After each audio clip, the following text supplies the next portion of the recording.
Hey, what's up, guys? This is Eli from Team 8569, the Robonites, and today we're going to come at you guys with a little bit of a tutorial on how to use Vuforia, because that's something that a lot of teams seem to have trouble with recently, and so we decided that we would show you guys a little simple tutorial on how to get it working so that you can use it to recognize the targets on the sides of the field and the sky stones.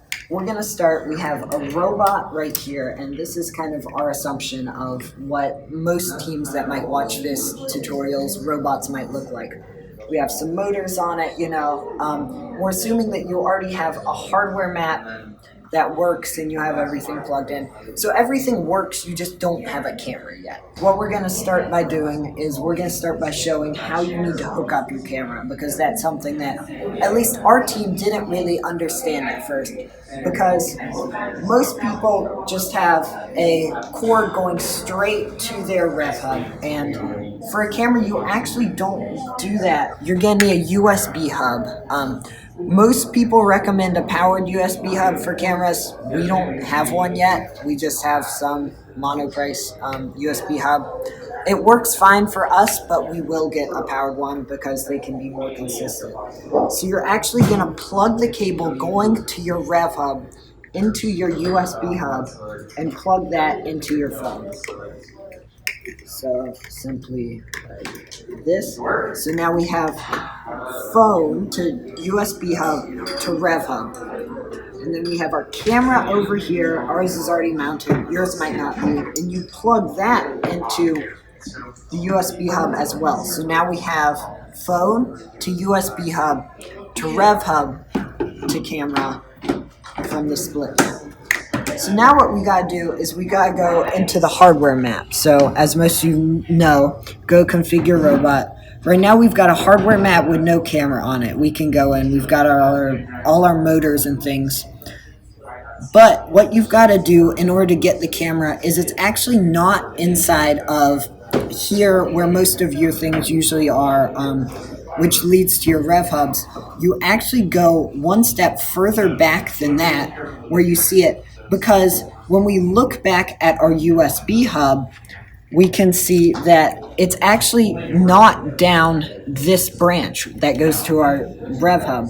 It's a separate branch. So we go here and we hit scan at the top, unsafe changes, that's fine, hit OK, and it actually picks up, you can see it picks up the webcam there. You can name it whatever you want. I believe in our code ours is called webcam 1, so we'll leave that there. And so now, okay, we're done with our hardware map, that's the wrong button, and our phone is hooked up. So now what we're going to do is we're going to be using blocks for programming this. Blocks just makes it simple. We'll give some tutorials for OnBot Java and or Android Studio in a little while, but for right now we're just going to use blocks. I got to restart this because it is breaking. And so if you've never used blocks or OnBot Java before, what you've got to do is you have to go in the phone and hit this that says program and manage, and this pulls up this screen here. Now if you read this screen, you have the name of the wireless network here. You're going to see that on your computer. You're going to connect to that, and that's the password to that Wi-Fi network right there. And then once you, I did not mean to hit that, once you get into that Wi-Fi network with the password, you're going to type this address right here into your browser. So we're going to cut to the computer and show us doing that right now. Hi, I'm Ziggy. Now that you've set up your hardware map and it connected an external webcam, now you need to actually get your code to start running. So if you're at the robot controller connection info screen, you're probably wondering, how do you actually connect to this weird address?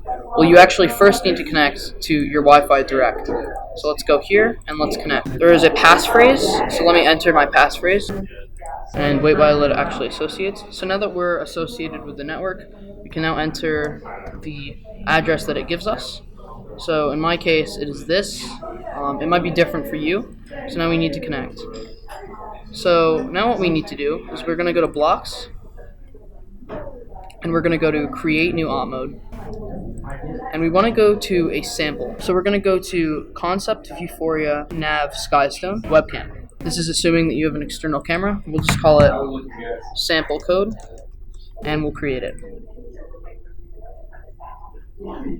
So as you can see, there are a bunch of blocks. It may look kind of menacing at first, but it's actually quite simple once you just look through the code. So we want to initialize Vuforia first. So init Vuforia is called, and if we go down and we actually look at the init Vuforia method, let me find it.